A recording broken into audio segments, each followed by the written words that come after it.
দেশের শীর্ষ ব্যবসায়ীদের সঙ্গে বৈঠক করলেন প্রধানমন্ত্রী তারেক রহমান।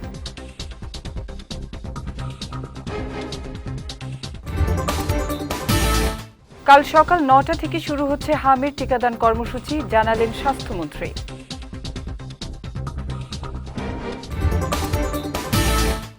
এবং নির্বাচন সংক্রান্ত অধ্যাদেশগুলোর আইন পাশ হলে স্থানীয় সরকার নির্বাচন, বললেন প্রতিমন্ত্রী মীর শাহে আলম।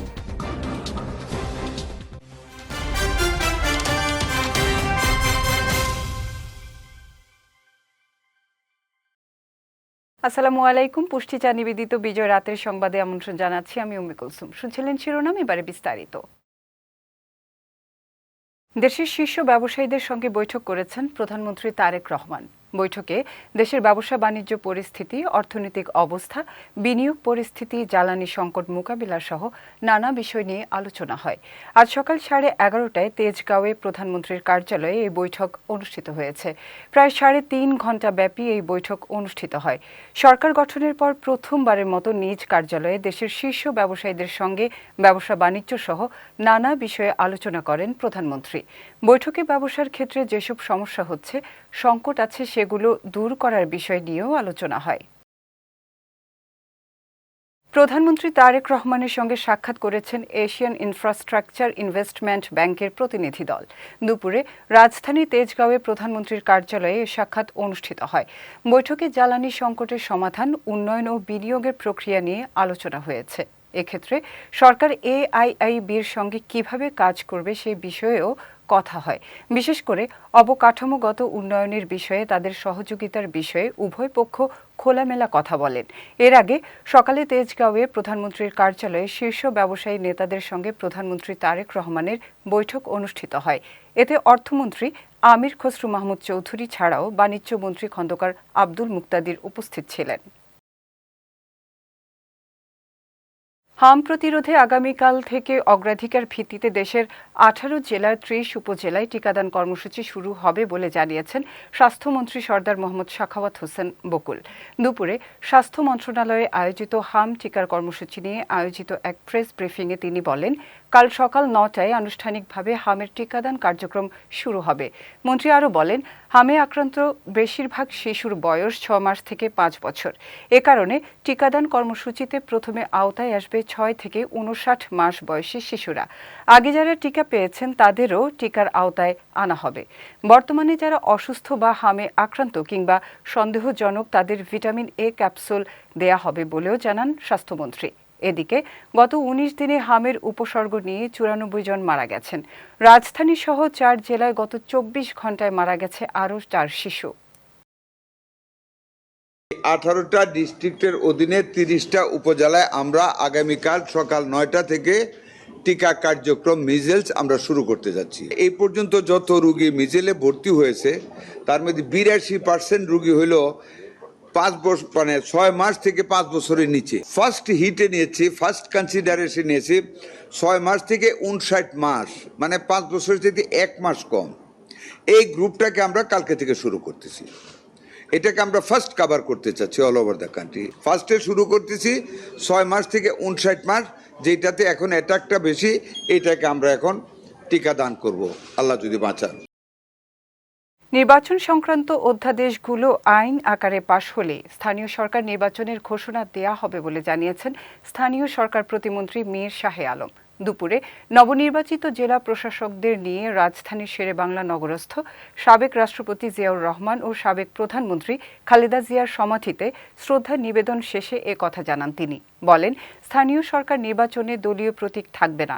এ সময় ঢাকা সিটি উত্তর কর্পোরেশনের সাবেক প্রশাসক মোহাম্মদ এজাজের বিরুদ্ধে তদন্ত চলছে বলেও জানান স্থানীয় সরকার প্রতিমন্ত্রী। অধ্যাদেশটি অন্তর্বর্তীকালীন সরকার নির্বাচন বাতিল, প্রশাসক নিয়োগ এবং দলীয় প্রতীকে নির্বাচনে না হওয়ার যে অধ্যাদেশটি জারি করেছিল, সেটি অলরেডি বিশেষ কমিটি যাচাই বাছাইয়ের মাধ্যমে বৃহস্পতিবার পার্লামেন্টে ওটি আইন আকারে উত্থাপনের জন্য মাননীয় সংসদ সদস্যরা সর্বসম্মতিক্রমে ভোটের মাধ্যমে এটি আমাদের মন্ত্রণালয়ে প্রেরণ করেছেন।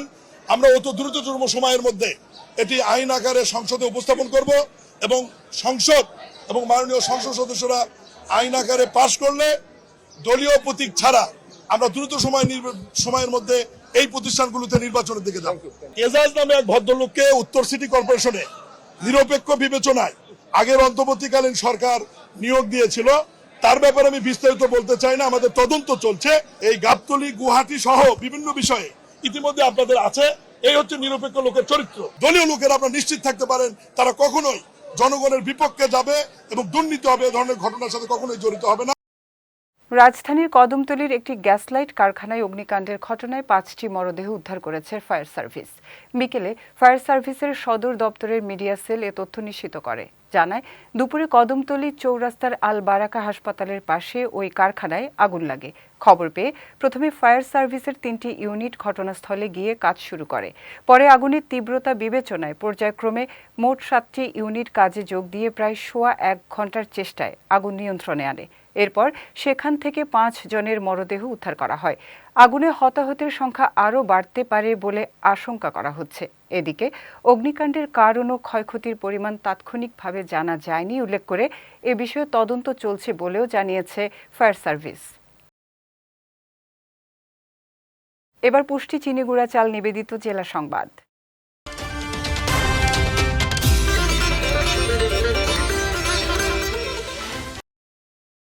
আইনমন্ত্রী অ্যাডভোকেট আসাদুজ্জামান বলেছেন, যারা মজুতদারি ও কালোবাজারির মাধ্যমে তেলের কৃত্রিম সংকট তৈরি করছে তাদের বিরুদ্ধে 1974 সালের বিশেষ ক্ষমতা আইনে সর্বোচ্চ শাস্তি মৃত্যুদণ্ড প্রয়োগ করা হতে পারে।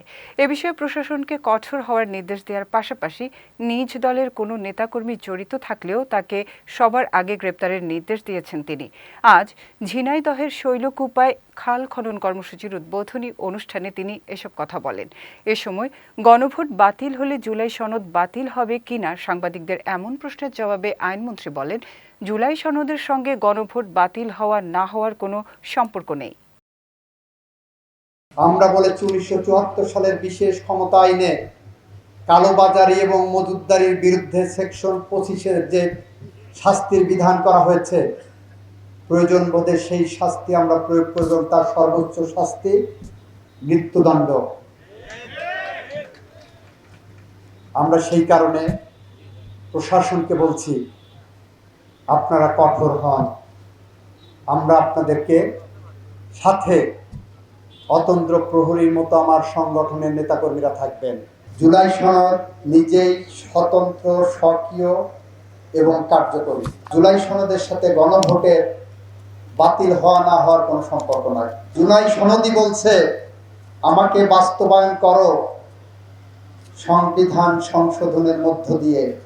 যারা বলছেন গণভোট বাতিল হলে জুলাই সনদ বাতিল হবে, এটা মিথ্যা বিভ্রান্তিকর তথ্য। যারা প্রকৃত মৎস্যজীবী তাদেরকেই জলমহাল ইজারা দেয়া হবে উল্লেখ করে ভূমিমন্ত্রী মোহাম্মদ মিজানুর রহমান মিনু বলেছেন, চলতি বছর কোনো মধ্যস্বত্বভোগীদের জলমহাল ইজারা দেয়া হবে না। দুপুরে সুনামগঞ্জ জেলা শিল্পকলা একাডেমিতে আয়োজিত এক কর্মশালায় প্রধান অতিথির বক্তব্যে তিনি এসব কথা বলেন। তিনি আরও বলেন, অনেক সময় দেখা যায় প্রকৃত মৎস্যজীবীদের বঞ্চিত করে প্রভাবশালী সিন্ডিকেট মহলের কাছে জলমহাল ইজারা দেয়া হয়। এসব অনিয়ম আর সহ্য করা হবে না। যারা প্রকৃত মৎস্যজীবী এখন থেকে তারাই জলমহাল ইজারা পাবে।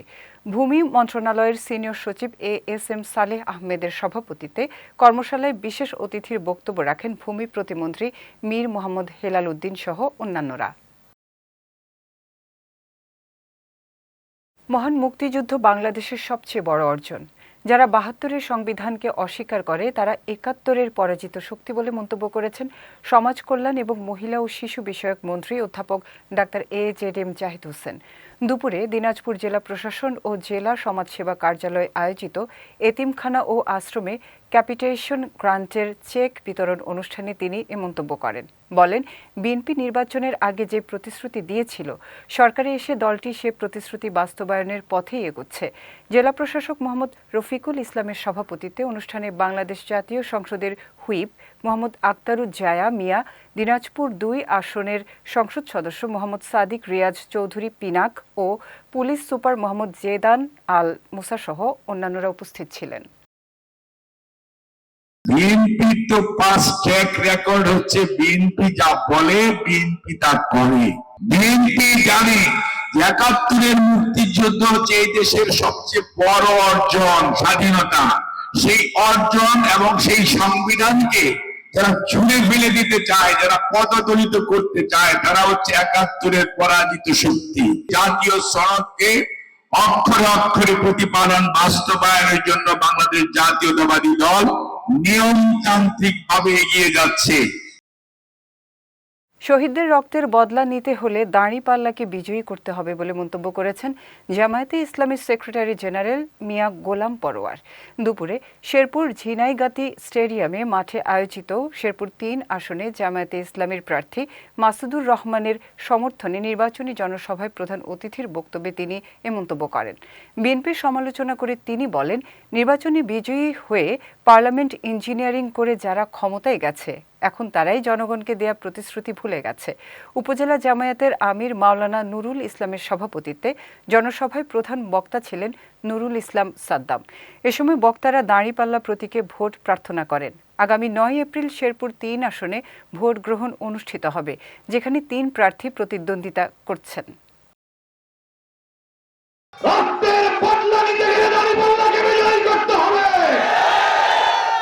এখন বিজয়ী হয়ে পার্লামেন্ট ইঞ্জিনিয়ারিং করে যারা ক্ষমতায় গিয়েছেন, ১ মাস হয়ে পারল না জনগণের কাছে দেওয়া প্রতিশ্রুতি থেকে ১৮০ ডিগ্রি তারা উল্টা ফিরে গিয়েছে। নাকি বলেন, আগের ফ্যাসিস্টরা ক্ষমতায় গিয়ে যে দাপট দেখাইছে, সংখ্যাগরিষ্ঠতার জোরে জনগণের ইচ্ছাকে কবর দেওয়ার চেয়ারে বসে আপনারা কবরটা দিতে চান, সেই জন্য ৪ মাস আপনারা কথা বলেননি। ব্রাহ্মণবাড়িয়া ও কুমিল্লার সীমান্ত এলাকায় অভিযান চালিয়ে প্রায় ২ কোটি টাকার ভারতীয় অবৈধ মালামাল জব্দ করেছে বিজিবি। সকালে গোয়েন্দা তথ্যের ভিত্তিতে ব্রাহ্মণবাড়িয়ার কসবা উপজেলার খাদলা বিওপি এবং কুমিল্লার ব্রাহ্মণপাড়া উপজেলার শশীদল বিওপি ও আদর্শ সদর উপজেলার বড়জলা বিওপি এলাকায় এ অভিযান চালায় সুলতানপুর ব্যাটালিয়ন ৬০ বিজিবি। অভিযানে একটি পিকআপ সহ প্রায় ১,৯০,০০,০০০ টাকার ভারতীয় চোরাচালান পণ্য জব্দ করা হয়। জব্দকৃত মালামালের মধ্যে রয়েছে জিরা, মেহেদি, বিভিন্ন ধরনের কসমেটিক্স সামগ্রী, শাড়ি, বাসমতি চাল, সাবান, ফুসকা, বাজি এবং বিভিন্ন প্রকার ওষুধ। পরে জব্দকৃত মালামাল আখাউড়া কাস্টমস অফিসে জমা দেওয়া হয়। যাচ্ছি পুষ্টি ড্রিঙ্কিং ওয়াটার নিবেদিত খেলার সংবাদে।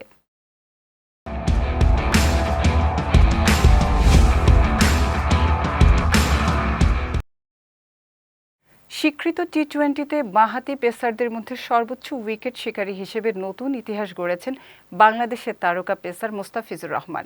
পাকিস্তান সুপার লিগে মুলতান সুলতানসের বিপক্ষে ২ উইকেট নিয়ে তিনি এখন শীর্ষে। এতে ফিজ এখন ছাড়িয়ে গেছেন তার আদর্শ পাকিস্তানের পেসার মোহাম্মদ আমিরকে। মোস্তাফিজ ৩২৫ ম্যাচে ৪১৬ উইকেট নিয়ে এই কীর্তি গড়েছেন, যেখানে আমির ৩৫৬ ম্যাচে ৪১৪ উইকেট নিয়েছিলেন। এদিকে পিএসএল শুরুর আগে মোস্তাফিজ এ তালিকায় ছিলেন তৃতীয়। পিএসএল টুর্নামেন্টের দ্বিতীয় ম্যাচে করাচি কিংসের বিপক্ষে ১ উইকেট নিয়ে ২-এ থাকা আরেক পাকিস্তানি পেসার ওয়াহাব রিয়াজকে ছাড়িয়ে যান ৩০ বছর বয়সী এ বাঁহাতি বোলার। ফিফা বিশ্বকাপ মাঠে গড়ানোর আগে শেষ পর্যায়ে ২টি প্রীতি ম্যাচ খেলবে পর্তুগাল। বিষয়টি নিশ্চিত করে পর্তুগিজ ফুটবল ফেডারেশন এফপিএফ জানায়, ৬ জুন চিলির বিপক্ষে এবং ১০ জুন নাইজেরিয়ার বিপক্ষে মাঠে নামবে ক্রিশ্চিয়ানো রোনালদোর পর্তুগাল। নাইজেরিয়ার বিপক্ষে ম্যাচটি পর্তুগালের শহর লেইরিয়াতে আর চিলির বিপক্ষে লিসবনের ওইরাস মাঠে অনুষ্ঠিত হবে। আগামী ১১ জুন থেকে শুরু হচ্ছে ফুটবল বিশ্বকাপের ২৩তম আসর।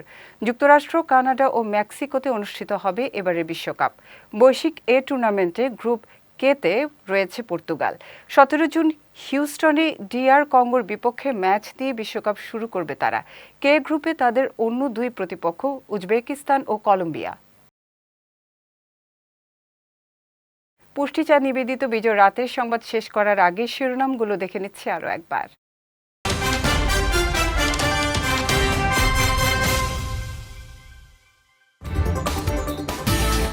দেশের শীর্ষ ব্যবসায়ীদের সঙ্গে বৈঠক করলেন প্রধানমন্ত্রী তারেক রহমান।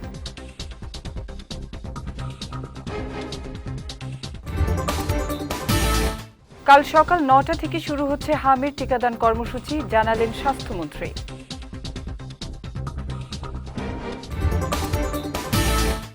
এবং নির্বাচন সংক্রান্ত অধ্যাদেশগুলোর আইন পাশ হলে স্থানীয় সরকার নির্বাচন, বললেন প্রতিমন্ত্রী মীর শাহে আলম।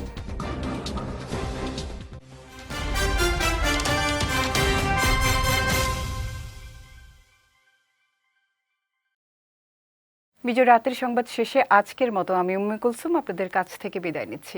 আগামীকাল একই সময়ে নতুন সব খবর দেখতে চোখ রাখুন বিজয় টিভিতে। এছাড়াও আজকের বিজয় রাতের সংবাদের ভিডিও দেখতে পারেন আমাদের ইউটিউব এবং ফেসবুক পেজে।